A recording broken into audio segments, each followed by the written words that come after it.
a very good evening to all of you.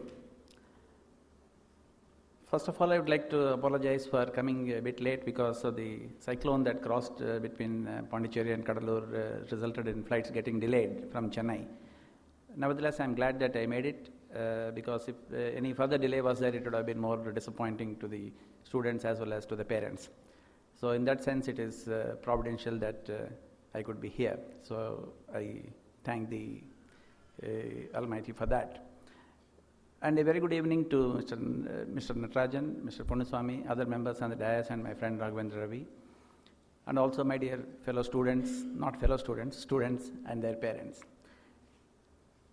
Maybe it is just going on in my mind that I go back to school and college when I am in such functions. That's why I mentioned as fellow students, because students are always very close to my heart. I like to interact with them, and none of these graduates was even born when I became a graduate from a management institute, which is Indian Institute of Management, Ahmedabad. From those days to now, the kind of changes that have happened in the world augur very well for young graduates like you. So I'm going to talk a few things for your understanding and what we have gone through, what I have gone through in my own career, so that to illustrate a point, we quote an example of my experience. That doesn't mean that I'm actually talking about either Orchid or myself, because to convey a point, you need to give an example. To that extent, some referencing would be made. But I would like to convey two things at the outset. Number one is India has come a long way in the last 20, 30 years. When I graduated, India was very different from the India that is today, which is making waves in the global market with GDP growth, maybe albeit a little bit of a slowdown now to around 6.5% to 7% in the current year. But in the last couple of years, 8 to 9%, and the 5-year plan is also talking about an average of 8 to 9% for the next 5 years. So India is playing an important role in the world market in any field that we can think of, right? That is one big advantage, because we are all, as Indians, will be in a position to contribute to the industrial growth and economy of India. If India is not having that kind of a position in the world market, our opportunities themselves will be very much limited. Because in my age, when I started my career, there was no internet, there was no mobile phone, there was no connectivity, there was no industrialization, there was no automation. I can go on and on. But all those things, in terms of right from product development to drug discovery to clinical research operations in pharmaceutical field to automobiles, there were only just two cars, Ambassador and Fiat, take it or leave it. Now you can see the kind of choices that we have. So the industrialization and globalization in India has opened up tremendous amount of opportunities for youngsters like you. This is the first point you should keep in mind. You are fortunate in that sense, because when I was born and brought up, and when I started my career, these opportunities were not there, right? To that extent, you are really in a very advantageous position in your life and career. Number two, age is on your side, because I am 52 now. I can go on for another maybe 10, 15 years, 20 years, but you can go on for 40 years, 45 years, 50 years, right? So you are young as an individual, and the country is providing an opportunity in the industrial and world market in such a way today that a combination of these two things is going to do wonders, not only for you, but also for the country, right? So with these two things at the back of your mind, I would like to talk of few things. One, when you either work for someone or you start something on your own, the entrepreneurial approach towards work ethic, what I call as work ethic, should not be forgotten. So I have certain definitions of characteristic of that, what kind of a work ethic. If you are doing something at a strategic level, for the sake of remembrance and recall, I would call it a power of 5. Means that there are 5 factors that have helped me in christening Orchid and developing it the way it is now and the way it can be tomorrow. And you keep this power of 5 as principles. Whenever you strategize something, you may not be in a position to strategize something today in your life or in your career. If you are an employee at a junior level in an organization, you may not be able to participate in the strategy. That is understandable. But many of you can start your own business, because being neither a chemist nor an engineer, if I could start and run a pharmaceutical company and with 4,000 people, I'm sure some of you can do it. So it is not that you have to be a science graduate to start something in science. So there are certain things which I call as attributes which are required for strategic orientation. So in any company where you work also, you can participate. Where you start some business also, you can think of that. The first and foremost thing is passion. You got to believe that yes, you can do it. My grandmother used to tell me when I was young and I did up to intermediate, I studied in Telugu medium. Because my father was a booking clerk in railways, he used to be transferred in Andhra region between Vijayawada and Gudur. So I was brought up in Tenali. So there was no English medium school at that time in early 60s. So after intermediate, BCom I wanted to do English medium because that is when it was introduced. But I couldn't read beyond the first paragraph in economics, that Samuelson's book, and I couldn't understand or remember anything, and I was not able to articulate in English. But my grandmother, who was obviously an unpad lady, because in those days obviously they never went to school, but she kept on encouraging me, saying that if others can do it, you can do it. You have it in you, you study, you can do it. If others can do it, you can do it. You are not inferior to someone else. So that kind of a very positive strokes that she used to give me made me not only complete the course, but as was mentioned in the introduction, I stood first in the university, not only in the college, in the town. So why I'm giving this example is that you got to believe in yourself and have the passion, saying that yes, I want to do something in life. You can make a difference. You can live for anything, but you have to live for something. You understand the difference? You can live for anything, but you have to live for something. Because life is one, it should not be spent in a way that you just meander along and are not recognized for something. I don't mean recognition by way of awards and rewards. Recognition with the satisfaction that you have been able to contribute to something in society for some cause at some point of time in your life. Don't live an existence where you are just one of the cogs in the wheel. You have to be the change agent that the country and the world is looking for. You have it in you and you can do it. So the first message that I want to give in the Power of 5 is have passion. Okay? And the second is you have to identify something, what I call as a project. It doesn't mean that it has to be manufacturing. As in the introduction, about my introduction, it was mentioned also that I've taken up manufacturing. It is just one sector, an important sector, definitely. But these days, as I said in the beginning, Indian opportunities that are there is giving you so much of an opening into non-manufacturing areas as well. It could be in services, it could be in education, it could be in training, it could be in development, it could be in clinical research, it could be in R&D areas of basic invention, it could be anything. So you got to identify something which the world is looking for, and gone are the days where there used to be a kind of what I call a push technology. You make an ambassador, Mark 1, Mark 2, Mark 3, Mark 4, change the bumper, change the headlight, and push it down the throat of the consumer, saying that it's a new model. That's gone now, right? It is a pull model now, which means what? What the customers want is what the manufacturers have to make. The world has changed 180 degrees in the last few years. So when I talk of the pull model, you got to identify what the consumer would want in the world and create something and then make it big. What is the meaning of this Google, Facebook, Groupon? You keep reading about all these things in the international market. Do you think those Americans or whoever has invented these things are having two horns? No, they're also like us. What they have done differently, they have identified an opportunity, they have identified a need, they have identified something which doesn't exist, and from a pull point of view from the consumer, they're able to provide a product which has been taken up and valued extraordinarily in the world, right? So the second aspect that you should keep in mind in my experience and view is identify a right product project opportunity for you to do something on your own, because you cannot nobody can solve country's foreign exchange problem, can we? No. Nobody can solve the country's unemployment problem.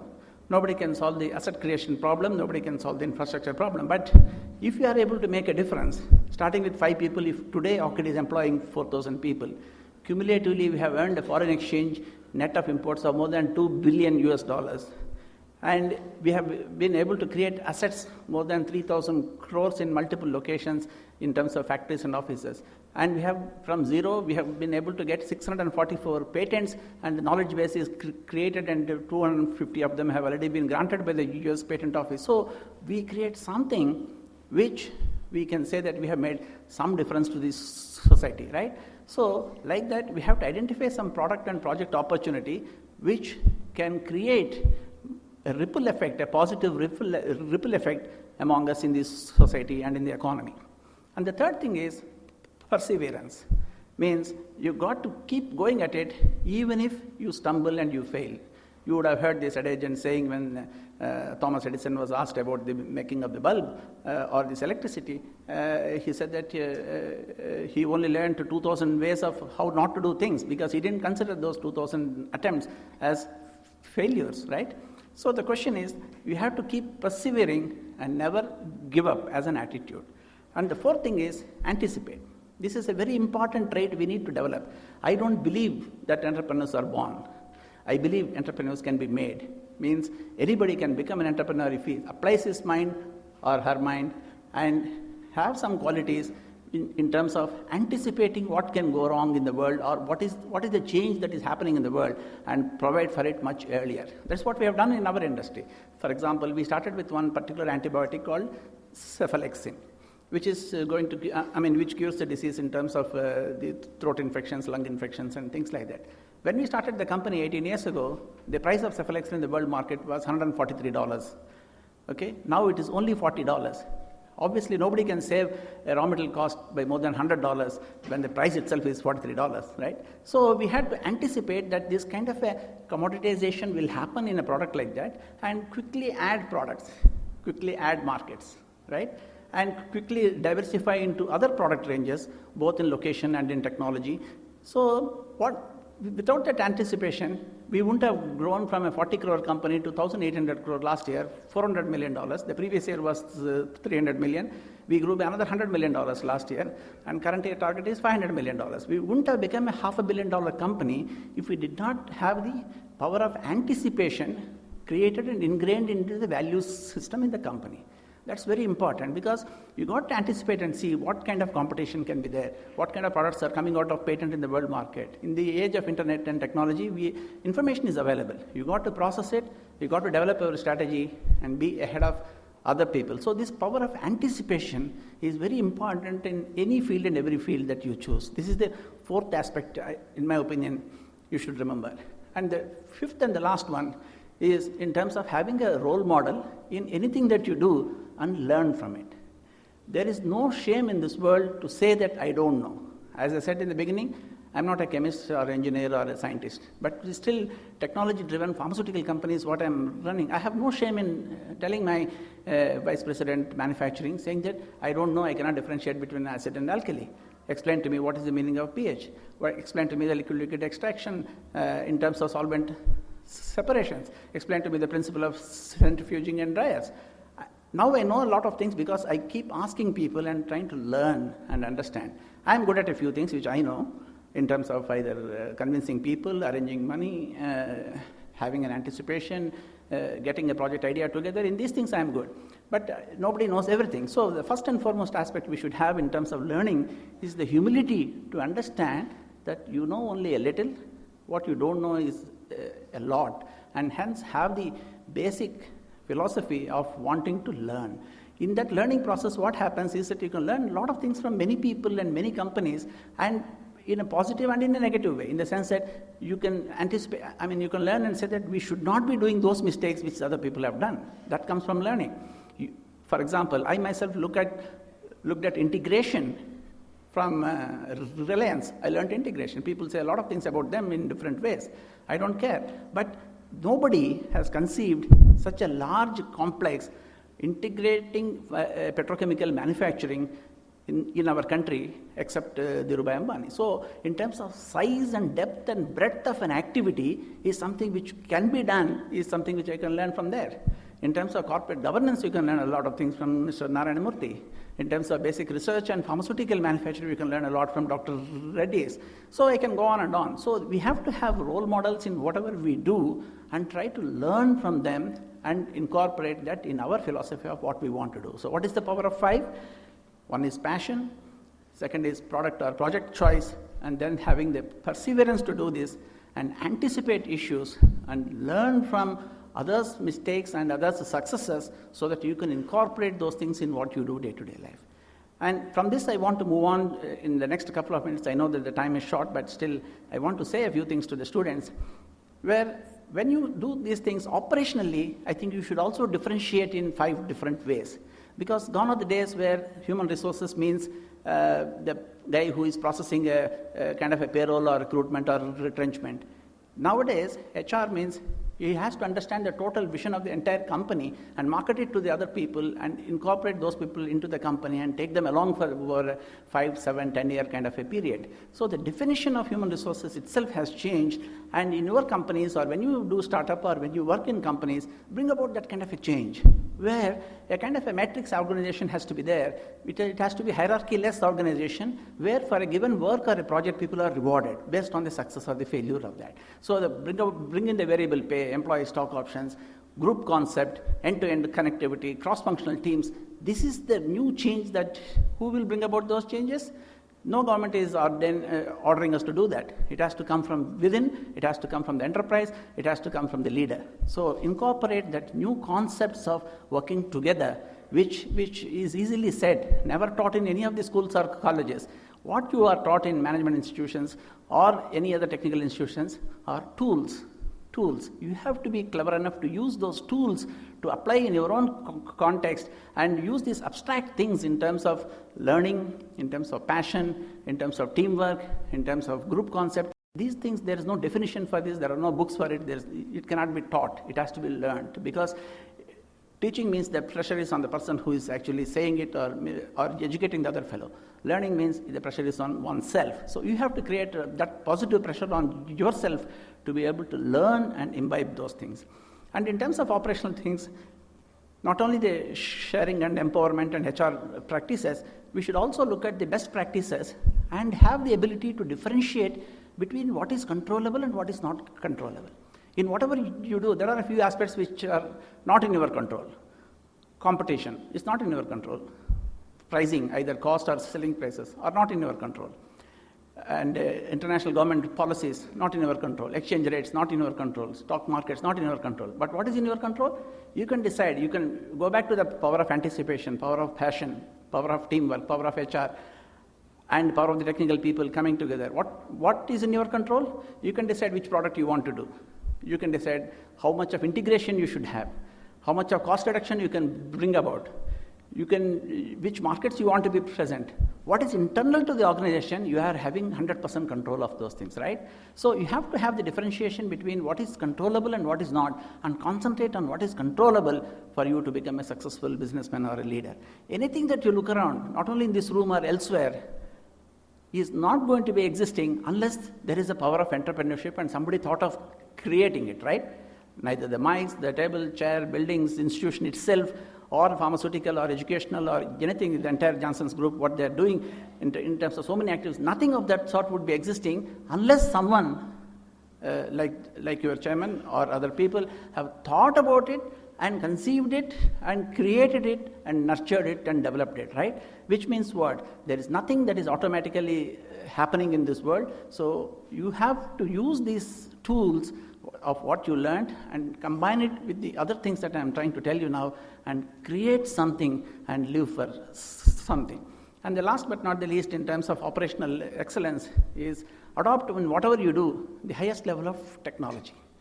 That is going to do wonders for this country, and manufacturing excellence and innovation and technology is going to be the key for growth. And for that, again, enough tools and ammunition is available in this country. And the last but not the least is compliance, because globe is one, world is one, there is one quality that exists. So don't have this approach or attitude of you do some job and try to sell in some domestic location. If any export order comes, you try to take extra care. This kind of an attitudinal issue should not be there, because world is one and the compliance quality requirements, whether it is US FDA or UK MHRA and other things, is global benchmark and standards are there. So I would like to conclude by saying certain personal attributes that you should develop. Operational things I talked about when you are working in a company or going to a company or going to start a company. Strategic inputs I talked to you. But I would like to conclude by saying certain personal attributes which can be developed. As I said, Some people may have it in a larger measure compared to others, but everybody can develop. Everybody can become a leader. Everybody can do something which they have not thought about. Only when you do it and when you look back, you will yourself realize that, yes, I have it in me, so I'm looking back and doing. So one is human dignity. I'm very involved in this kind of a concepts of how a personality trait should be there for a leader. First and foremost is human dignity. What is common among all of us? We all come from different educational background, different social background, different financial background. We all look different. What is common among all of us? We are all human beings, right? So we have to give respect and take respect and create human dignity as the basic core foundation of anything that we do. That is when you endear people, you get involved in that, they get involved with you, they see reason, they see passion, they see your straightforwardness, they see your commitment, they are going to be with you. Not by, waving a wand and saying that I am the boss. They have to perceive and believe and accept that you are a leader for them. So that will come only from human dignity. And the second thing is dignity of labor. What is dignity of labor? Dignity of labor is all jobs are important, all people are important. Person should not feel that job is inferior to him or her and vice versa. That is where the clashes will begin and the full contribution will not come. Even the person taking care of the effluents in our pharmaceutical factory is as important as making an injectable product in a sterile controlled room. This person should not think that he is having two horns and the other fellow is doing a dirty job. It's not like that. It's like parts of the body. If I want to scratch and the finger says that why should I scratch, then we cannot exist. So it has to have a concept of coexistence from what I call as dignity of labor. And then the other point is you have to lead by example and communicate. Whenever the bad times are there, the communication has to be even more internally to the organization. Because there will be good times and bad times in industry, but you have to be communicating truthfully to all the employees and the stakeholders as you go forward. And I would like to conclude by saying that it doesn't cost the earth, but one can lead a socially relevant kind of a life in a very collaborative manner. Everybody knows the hare and tortoise story, but there is a twist to it also. Of course, the original story is that the hare was overconfident and it went just before the finish line, it went to sleep and the tortoise very slowly won the race. But then it said that, okay, I don't want to make this mistake, let's have the race again. And then it actually won the race because it didn't do the mistake that it did previously. Then the third time the tortoise said that let us have a new route and let us have the race again. In that new route, there was a kind of a rivulet, so it has to cross. So hare can't cross. The tortoise, even though very slowly it went across and went to the other side and it won the race. Because the hare was not thinking that there could be some catch into this new session. So the fourth time what they did, they collaborated between them, fixed the same route as the third one and said that on the land, the hare actually carried the tortoise. On water, the tortoise carried the hare on its back. And then the finishing line, again the hare actually carried the tortoise. So that together they could achieve in the fastest time and both were winners. So this is the kind of a teamwork and examples that we should go by and lead a life which is socially relevant. I'll just give one example for what is socially relevant as life from taking a leaf out of what Orchid has done. With that I conclude my speech. You see, we have one of the factories that we have is in Alattur, in Old Mahabalipuram Road in Chennai. And that is in a village, that is in a place where there is a Tirupurur and 5-6 villages are there. There is a girls' high school there in Tirupurur. So I'm talking about 10, 12 years back. When I was one day going to factory, I was generally asking the people as to what is happening there. That school was in existence for 46 years. Okay? And the average pass percentage was about 45 or so, which means every other girl is actually failing. It is a 10th and 12th standard public school, government girls' high school I'm talking about, in Tirupurur. So I said that why should every other girl actually fail? Can we do something about it? So I said that let us approach it as a three-pronged approach. I said that let's go to the institution and make the infrastructure happen. Like they don't have benches, toilets, other basic infrastructure like boards and bags and uniforms and what have you. So we did all that. We provided that. We don't give money to politicians. We said that this is the facility we create. And second, I went to the district collector who was in charge of that area and said that, boss, what is the problem? Why this is happening? Then he said that the teachers don't come because we don't pay very well, and absenteeism from teachers' side itself is more. So I said that, okay, we are not in the business of recruiting teachers, but we will fund the administration. You get the teachers, we'll get more pay, and make sure that the better quality teachers continuously come to the classes. Then the third element is a social element, because what happens is that in villages, basically the man is a daily wage earner, and the woman is unempowered, uneducated, untrained, and she doesn't have an income of her own. So what this fellow does, most often he takes the daily wage, more than half he spends on liquor, and then he gets, if at all he gets something for the home he gets, then he just starts beating his wife. I don't know why people do that, but that's how it happens. And what the lady can do, she cannot hit him back, so she takes the khunnas or the anger onto the ward, onto her child. So because of that, the child suffers. There's no food at home, she skips school, and attendance is poor. So we said that let us create an educational tuition center in that area with ORCID employees and their respective wives or husbands as the case may be, and give free food first. At least for free food, this lady will send the girl to the tuition center. So we gave free food, we educated them free of cost. This went on for 5 years, and also we created an embroidery center where we bought embroidery and tailoring machines, and we bought and trained these ladies at home and made their produce get sold in the co-opters and other markets. So they could learn a new thing. They produce goods, they sell, we facilitate, and she started earning. When she is empowered, this guy, when he is drunk and is coming back and trying to hit his wife, he will think twice because she is able to stand on her own now, right? With all these initiatives of a three-pronged approach, you will be surprised to know that in the last 7 years, the average pass percentage from 45 has gone to 86, and last year 100% of the girls passed in that school. Now I have 2 daughters, okay? Is that girl better than my daughter, or my daughter is better than that girl? That is not a comparison. Comparison is with one's own self. So this is one important message I want to give you, that girl in her life, similarly in other initiatives, it could be men also in terms of vocational training and development and degrees and all that, many things we have done. I'm drawing those examples only to prove a point or to illustrate a point that if you are able to make a difference in somebody's life, whereby that person's life is better than what it would otherwise have been, you have done your job. That person need not be better than you, need not be better than your other friend. If the person has improved in his or her life and you played some role in it, that is a life worth living. So I conclude by saying, live for something, anything but something. Thank you.